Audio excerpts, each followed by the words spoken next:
আসসালামু আলাইকুম ও রহমতুল্লাহ বারাকাতু। দেখো, আজ গোটা দুনিয়ার মহল একটা খারাপ মহল, কিন্তু এই খারাপ মহল থেকে আজ দুনিয়ার মানুষ সবাই মৃত্যু থেকে বাঁচার হাজারো চেষ্টা করছে, কিন্তু নিজেকে গুনাহ থেকে বাঁচানোর জন্য কোনো ফিকির নেই। হ্যাঁ, মৃত্যু থেকে বাঁচা কখনোই সম্ভব নয়, কিন্তু গুনাহ থেকে বাঁচা সম্ভব। মৃত্যু নিশ্চিত, তারপরেও গুনাহ করছে, কিন্তু সমস্ত মানুষ গুনাহ থেকে পরেশ করার কোনো চেষ্টা নেই,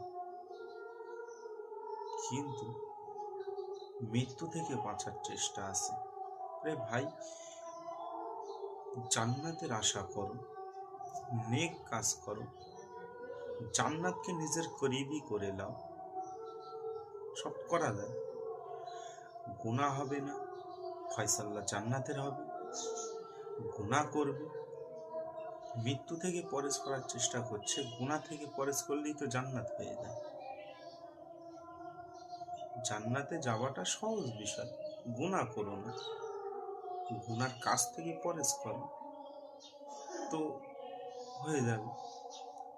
তাই নিজের জীবনকে সুন্দর বানাতে হবে, আর গুনাহ থেকে পরেশ করতে হবে।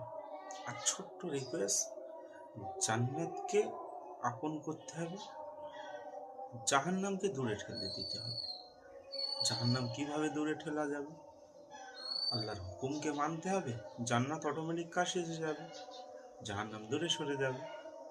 তা আমার জাতির জিন্দেগিটা নেক আমলের ওপরে চালাতে হবে, আর নিজে নেক আমল করতে হবে, আর অন্যকে নেক আমলের ওপরে দাঁড় করাতে হবে। এই দুটো জিম্মেদারি আমার। যদি করতে পারি, দুনিয়ার আখেরাত দুটো জিন্দেগি কামিয়াব।